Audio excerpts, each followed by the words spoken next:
Aloha booktube, and welcome to my vlog. Well, my vlogish kind of video. And welcome to my channel if you're new, or welcome back. And let's take a ride on the handy van so you can see a little bit of Hawaii. I was picked up by my home, but we started to pick up some people in Makaha Valley, which is about a half a mile away from the beach. And there used to be a hotel here, and here we are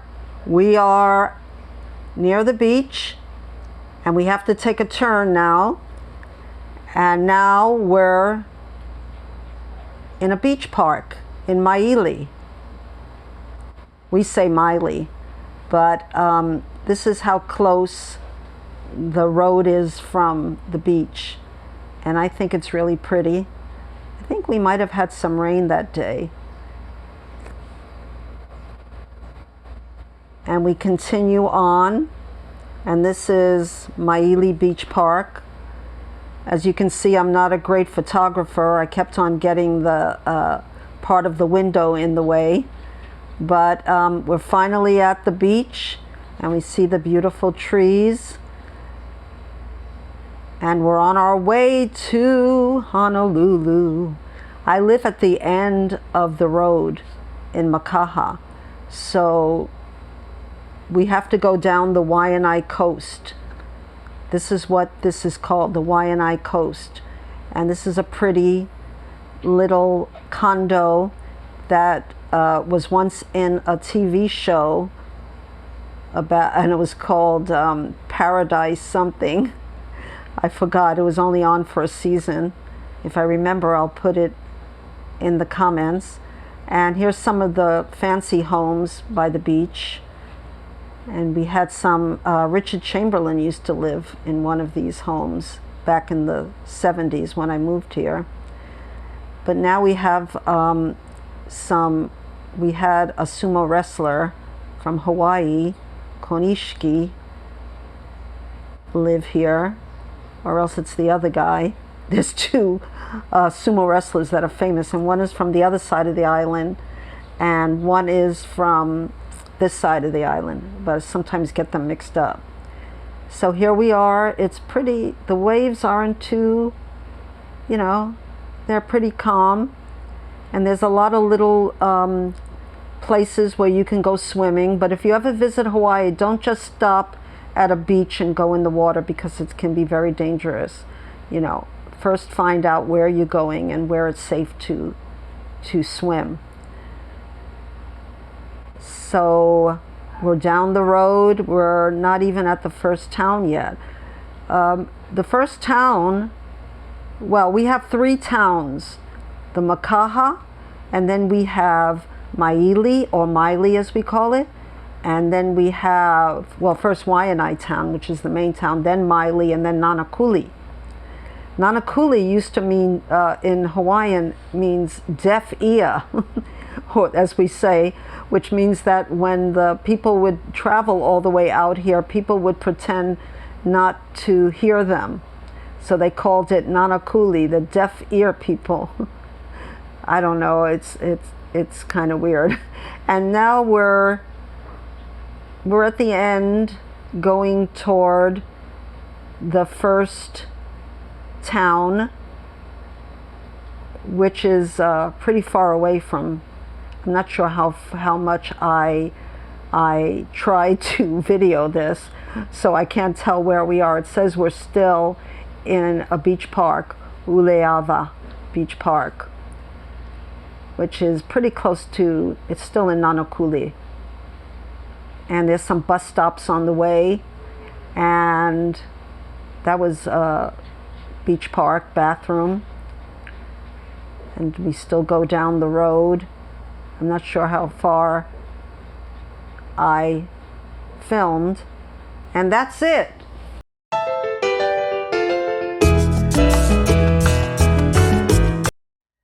Hello again, BookTube. I hope you enjoyed my little vlog. I was going to call this my weekly reader because I'm not sure when it comes out. I was going to call it Raw Reads, but that sounds a little bit, I don't know, RAW Reads, like recent, but it could have another meaning. So I said, no, I'll just call it my weekly reader. I only finished one book so far this week, and it's Convenience Store Woman by Sayaka Murata. It's a Japanese translation. And let me see if I can find out who translated it. I should have looked at it. It's translated from the Japanese by Ginny Tapley Takamori. And what is it about? I have to say I gave this 2.5 stars. And everybody who read it, most people gave it more, but I'll explain. So it's about Keiko, and she's never fit in, neither in her family nor in school, but when at the age of 18 she begins working at the Hiromachi branch of Smile Mart, she finds peace and purpose in her life. In the store, unlike anywhere else, she understands the rules of social interaction. Many are laid out line by line by the store's manual, and she does her best to copy the dress, mannerisms, and speech of her colleagues, playing the part of a normal person excellently, more or less. So some people said in the back that the novel made me laugh. It didn't make me laugh. That it was darkly comic, deeply unsettling. I agree with deeply unsettling. And other people said a weird and wonderful and deeply satisfying book. A story about what's normal and not, a drama played out on a stage so violently plain it becomes as vivid and surprising as an alien planet. I've lived in Japan, and I've went to a lot of convenience stores, and a lot of the people that she describes in the convenience stores I could see them, but this one, it says smile. So everybody is like really talking really loud and welcoming people. And I didn't find that true to life. I did find some awkward people who, didn't seem like they can fit in society. Okay, so why didn't I like the book? This is about a neurodiverse woman. Maybe she has autism or a form of autism. So what I didn't like was some of the ways that she was portrayed as being violent. She was taking things seriously in school, and when someone said, well, we got to quiet that boy, she took something like a bat or something and hit him over the head. And she has a lot of violent reactions to things. And I just thought that people can take this the wrong way about neurodiverse people. So I didn't find it comic, like she said, like her sister had a baby and she said, I don't know how we can make him quiet. So she saw a knife and she says, I know how to quiet him. I just didn't find that funny. And I don't think that's true to life to most neurodiverse people. So that's part of the reason I didn't like it. Let me say the good parts.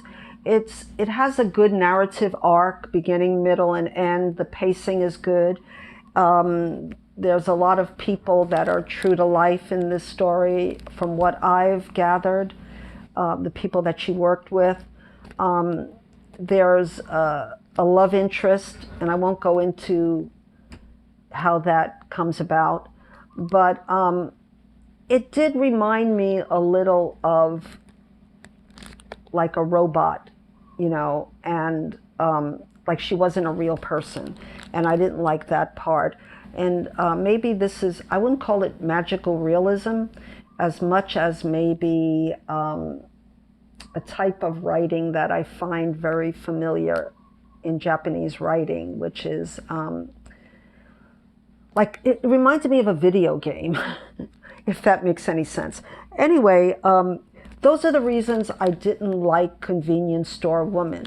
But I know many people on BookTube really enjoy this book. So this is only my sensitivity to any kind of either neurodiversity or mental illness that's joked about. That's the only book I finished this week. But I'm reading Bear by Marian Engel. And this is a horrible cover, by the way. All it says is Bear on both sides. It says, Bear is strange and wonderful book, plausible as kitchens, but shapely as a folktale, and with the same disturbing resonance. I was told to read this book by Sean, and he was kidding me. Did you read Bear yet? And I actually saw it in the library, because I went to the library and I picked it up. So what is it about? I'm not finished with it yet.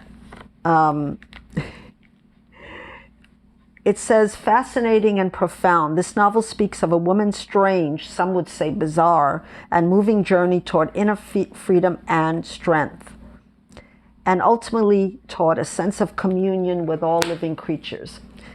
So this librarian in Canada, in Ontario, is sent to an island that was colonized by this guy named Carr, and she's supposed to be doing some kind of research on him and how it relates to the place where he was.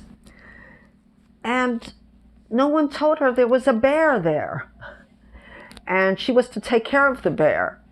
So already we can see that there's a little folk tale. It kind of reminded me of one of my favorite fairy tales, Beauty and the Beast, but in a different way. I don't see the bear in a man's kind of form yet, but a lot of weird things are happening. And let me first say, the writing is superb.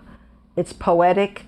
It makes you want to read, and at the end you realize that, where is this book going?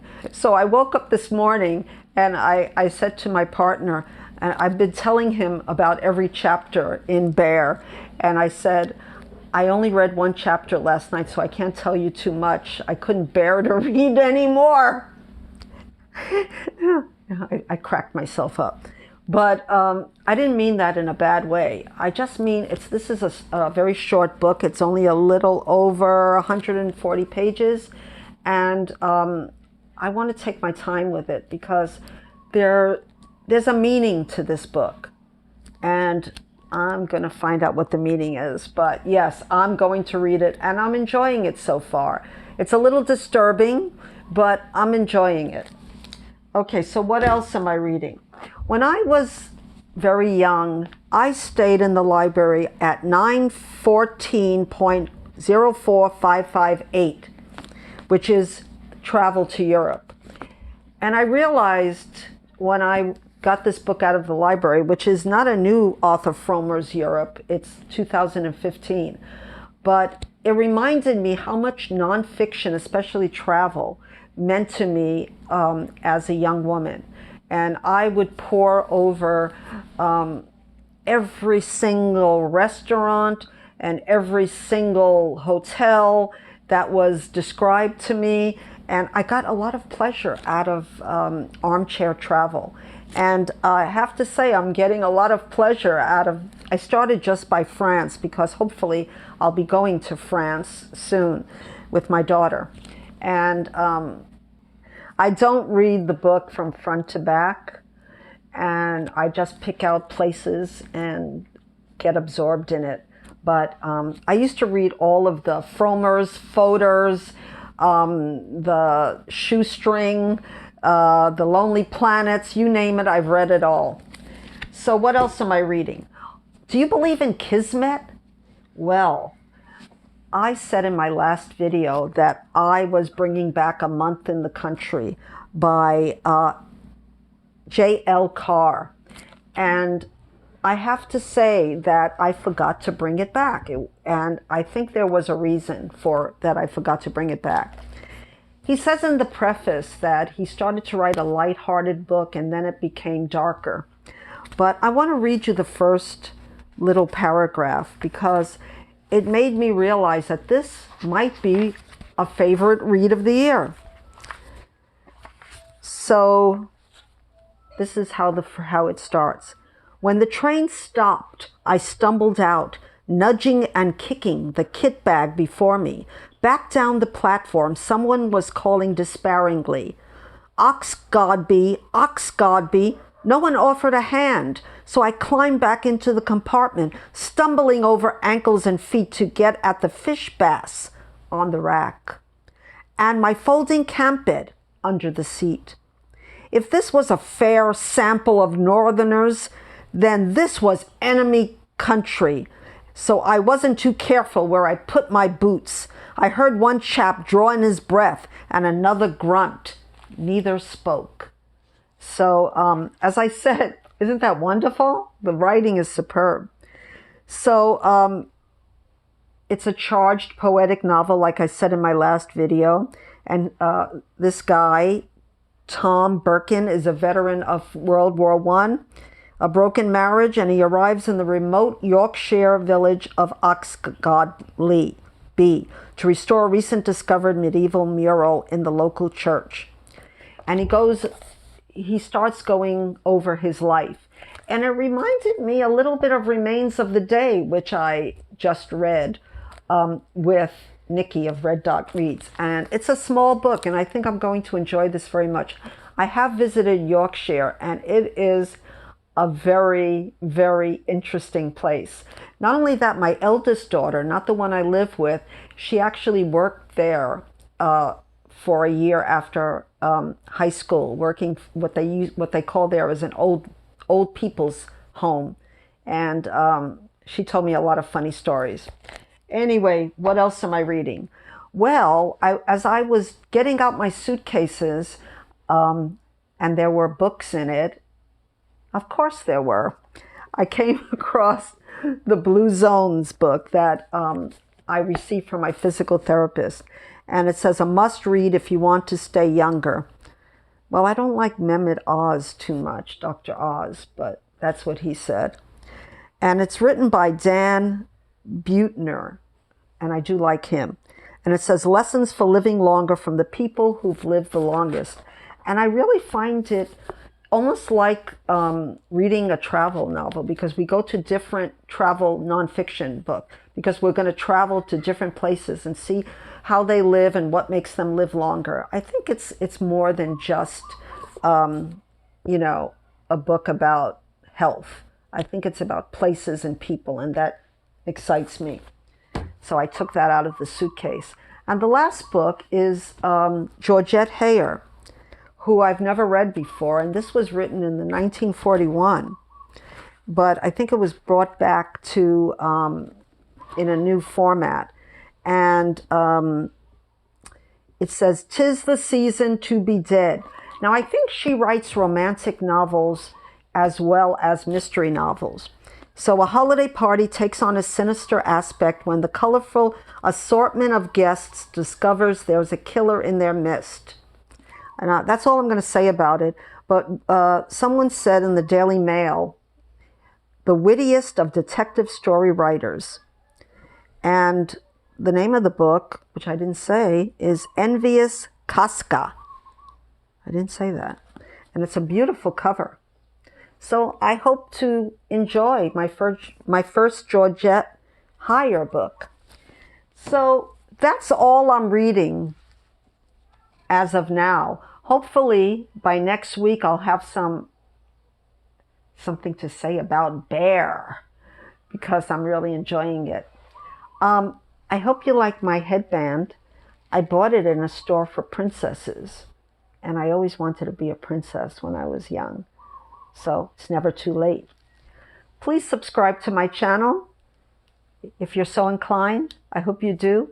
I'm trying to get to 1,000 subscribers, and it's very slow going, but I appreciate everyone who comments, everyone who's here. I hope you liked looking at, I always say aloha, and I hope you liked looking at Hawaii because it's such a beautiful place to live and to visit. And I hope one day you'll come here and we can have lunch together, or you can visit my casa. So until we meet again, my friends, aloha.